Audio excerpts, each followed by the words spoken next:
नमस्कार दोस्तों। भारतीय जनता पार्टी के नेता कहते हैं कि 2024 में इंडिया का ट्रांसफार्मर जल जाएगा। और वो जिस तरीके से कहते हैं कि घमंडिया, इंडिया को घमंडिया कहते हैं, मतलब उनके मन में इंडिया के प्रति कितना सम्मान है इससे आप समझ सकते हैं। तो कहते हैं घमंडिया गठबंधन का ट्रांसफार्मर जल जाएगा, क्योंकि उनके नेता नरेंद्र मोदी दुनिया में विश्वगुरु बन चुके हैं। नरेंद्र मोदी ने इस देश के युवाओं को 9.5 साल में अथाह शिक्षा, बेरोजगारी से मुक्ति, सब कुछ दे दिया है। नौकरी से लेके सब कुछ दिया है। और यही नहीं, महिलाओं को इतना ज्यादा, मतलब कोई चीज बोलिए, और सैनिकों पे बोलते हैं कि ओआरपी दे दिया और न जाने क्या क्या कहते हैं कि बुलेट प्रूफ जैकेट दे दी और सब कुछ दे दिया।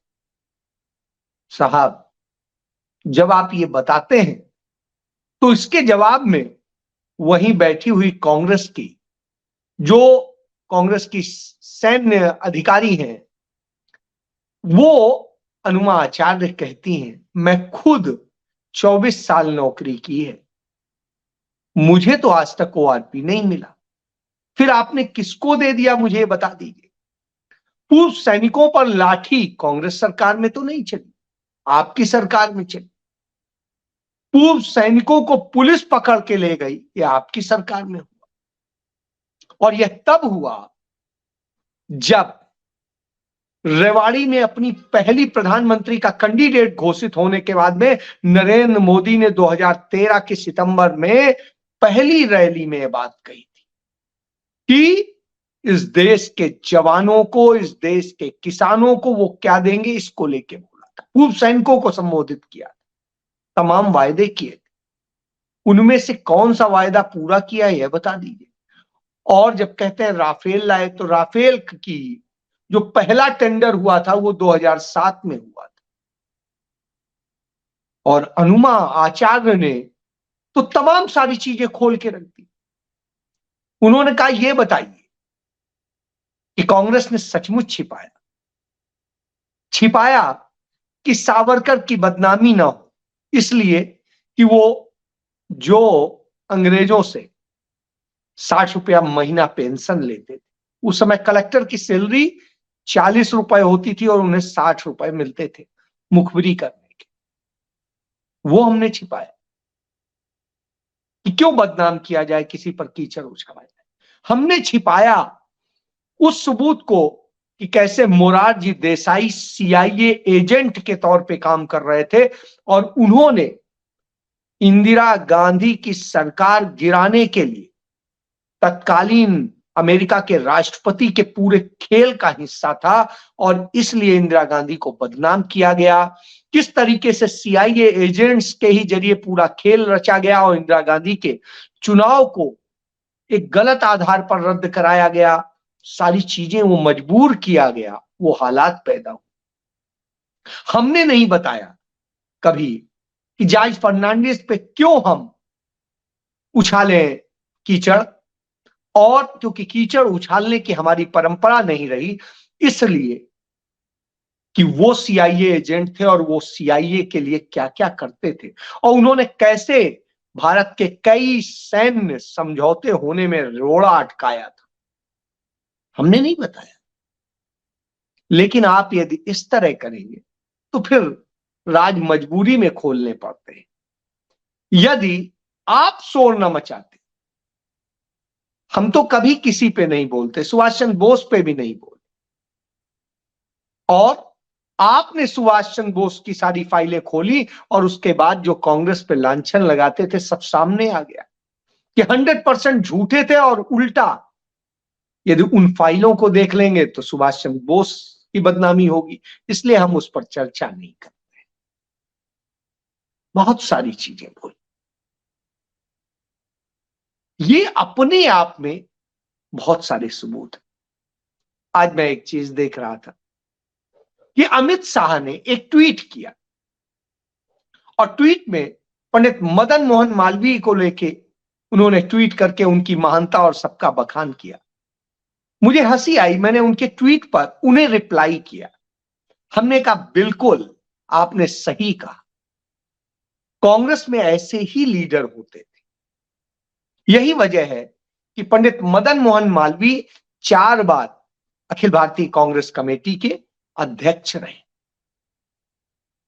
क्योंकि उनके यहां इतने अच्छे लोगों को पूजा जाता था, उनका महत्व समझा जाता था। आपके यहां जो अध्यक्ष होते हैं, कोई रिश्वत लेते पकड़ा जाता है, कोई और होता है। आपके पास कोई भी एक ऐसा अध्यक्ष नहीं है जिस पर आप गर्व कर सके या देश गर्व कर सके। साहब जवाब क्या देंगे? जवाब तो दे नहीं सकते। आप उनके ट्वीट पे देखिएगा, मेरा ट्वीट है रिप्लाई में। तो यह स्थिति होती है। मैंने नरेंद्र मोदी को भी रिप्लाई में यही लिखा और उनको भी यही लिख के बताने की कोशिश की। तो यह सत्य है कि आपके लोग, आपके नेता भले आपको विश्व गुरु कहें, लेकिन आपकी हैसियत वो है नहीं। और राहुल गांधी ने जब हार्वर्ड यूनिवर्सिटी में लेक्चर देते हुए इसको लेकर के खुलासा कर दिया कि किस तरीके से भारत में लोकतंत्र का गला घोटा जा रहा है, इसका सबूत अभी संसद के अंदर जो 146 सांसद सस्पेंड किए गए, वो अपने आप में सबूत है। 357 सवालों के जवाब हिंदुस्तान के इतिहास में पहली बार संसद में नहीं दिए गए, यह अपने आप में सबूत है। तो प्रत्यक्षम किम प्रमाणम, संस्कृत के इन वाक्य में बिल्कुल सही, प्रत्यक्ष को प्रमाण की जरूरत नहीं, तो प्रत्यक्ष तो ये है। फिर भारतीय जनता पार्टी के नेताओं को इससे पेट में दर्द होने लगता है। तो राहुल गांधी ने कहा किस तरीके से, किस साजिश के तहत लोकतंत्र का गला घोटा जा रहा है और किस तरीके से चीजें की जा रही, नफरत फैलाई जा रही, इन सब चीजों पर चर्चा की। आज प्रेम सौहार्द के एक महामूर्ति यीशु मसीह का जन्मदिन है। हम उन्हें नमन करते हुए यही कहते हैं कि हमें प्रेम सौहार्द सबके लिए सोचने की जरूरत है। आज पंडित मदन मोहन मालवीय का जन्मदिन है, अटल बिहारी वाजपेयी का जन्मदिन है, उन सभी को नमन करते हैं। हम नहीं किसी के ऊपर कीचड़ उछालते, हम तो कहते हैं उससे सीखिए। आप सीखेंगे नहीं। तो राहुल गांधी के इन शब्दों से सबसे ज्यादा जो तकलीफ हुई वो जगदीप धनखड़ को हो गई।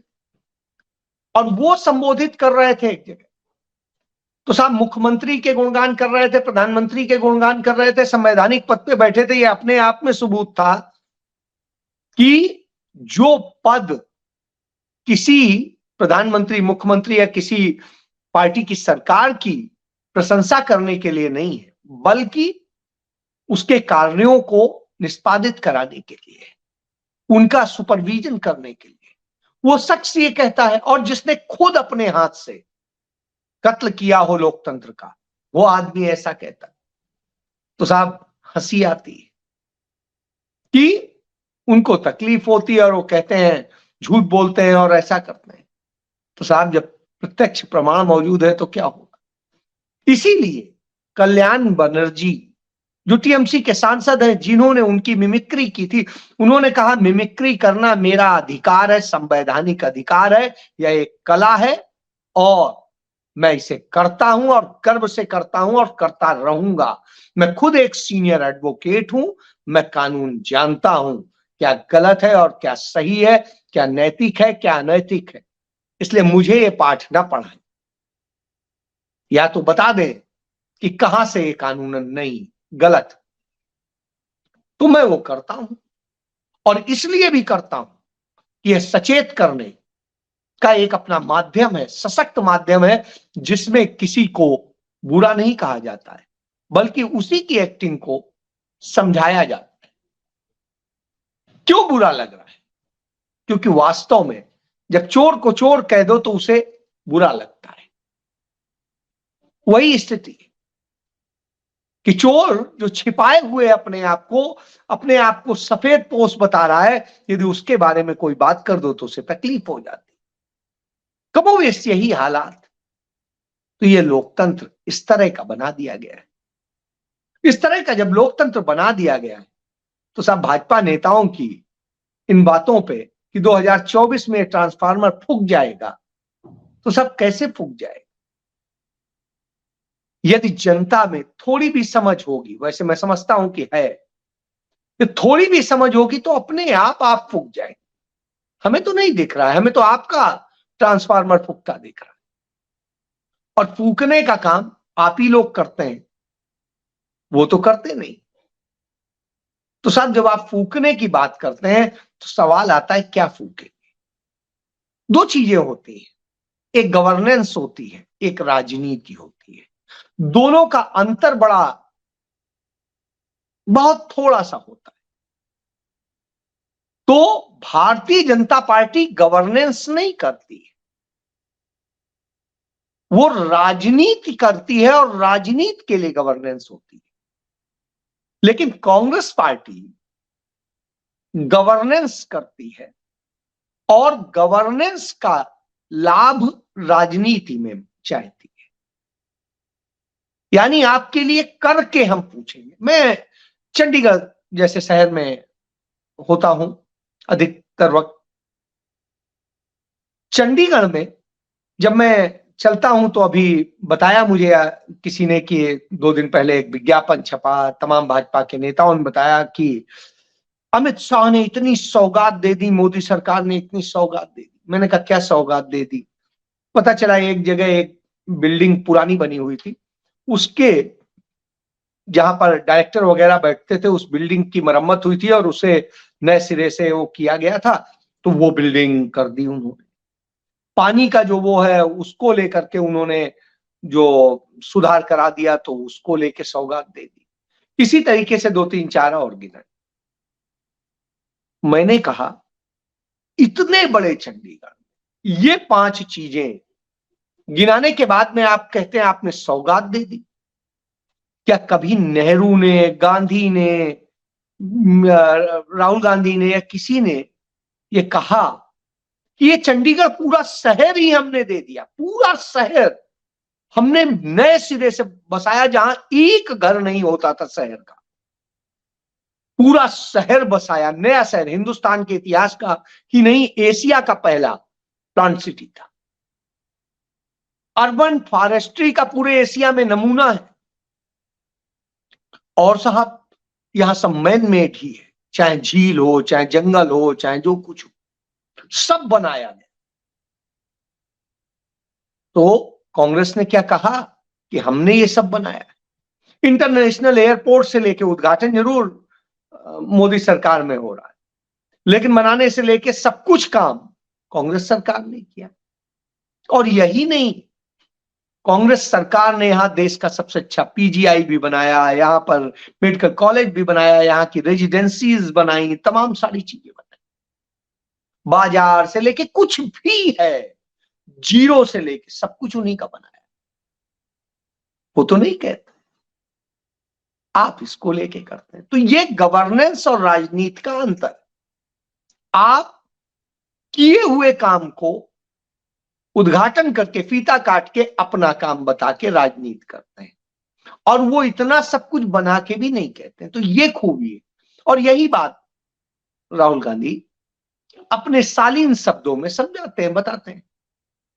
तो इनका डर ये है कि इस देश की जनता जो नहीं समझती है, जो पूछ देती है कि 70 साल में क्या हुआ, 67 साल में क्या हुआ, 65 साल में क्या हुआ, तो जवाब तो उस जनता को देना चाहिए कि भैया हम गांव में इस जगह ऐसी ऐसी स्थिति में रहते थे, हम शहर आए, शहर में हमें रोजगार मिला, ये मिला और ये मिला, और आज हमारे पास ये है।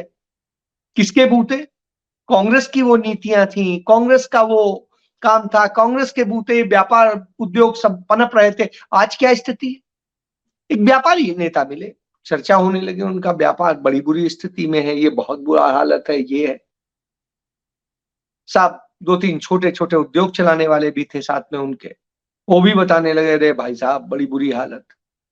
तो हमने कहा बहुत अच्छा, वोट तो आपने मोदी को दिया था, इसलिए तो भैया झेलिए आप, जब उनकी ये पॉलिसीज आपको ये परेशान कर रही है, आपका बर्बाद कर रहा है। कौन झेलेगा? तो सब ये स्थिति होती है। लेकिन जाके बताएंगे कि हाँ साहब बड़ा है, विकसित भारत, अभ्युदय भारत, और पता नहीं क्या क्या तमाम तरह के क्लिष्ट तरह के नाम बोलते हैं, तो इस दशा में लाके खड़ा कर देते हैं। इसके बूते मूर्ख बनाते हैं और मूर्ख लोग मूर्ख बन जाते हैं। मतलब मैं ये नहीं कहता हूं कि नरेंद्र मोदी ने मूर्ख बनाया, मैं कहता हूं मूर्खों को एक कहानी सुना दी गई और वो तालियां पीटते हुए जाके दे आए। तो कमोबेश ये हालत है उन लोगों की जो ये करते हैं, इनको बताते हैं, बनाते हैं। तो इस तरह की जब दशा हो तो सवाल उठता है, तो भैया ट्रांसफार्मर किसका जलेगा?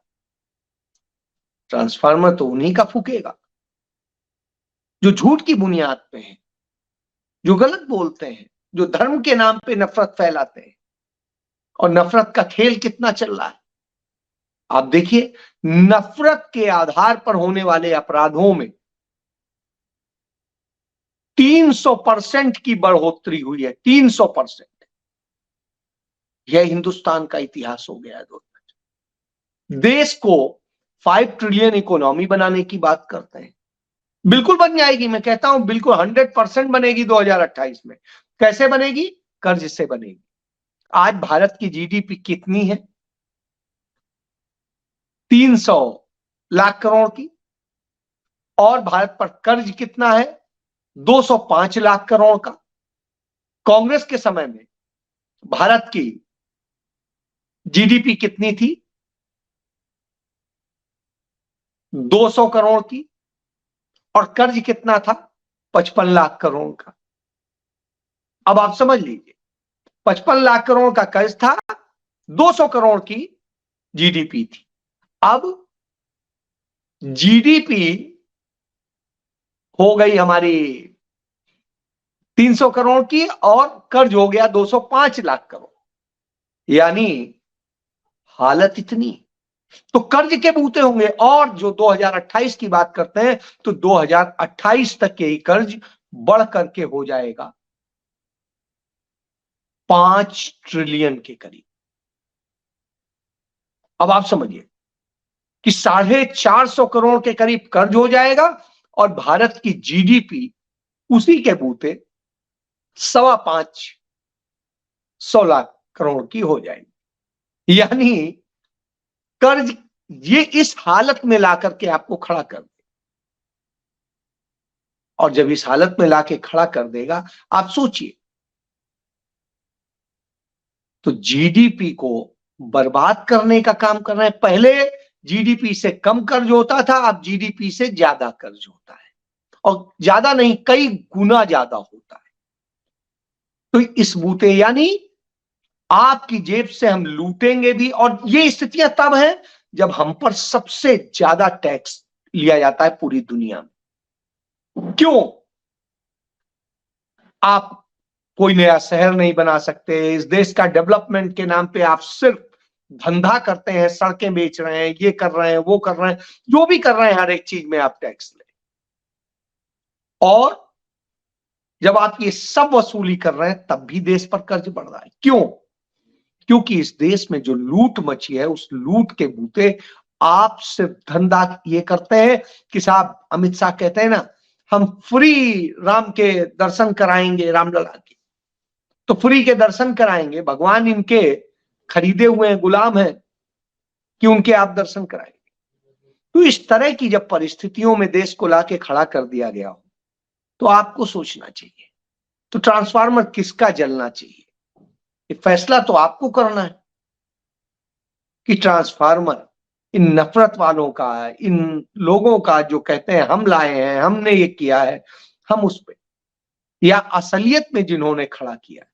ये उन बिल्डिंगों की पुताई नहीं करवा सकते जिन बिल्डिंगों को उन गरीबी की हालत में पंडित नेहरू ने, श्रीमती इंदिरा गांधी ने, मनमोहन सिंह ने, राजीव गांधी ने, सबने मिलकर के खड़ा किया।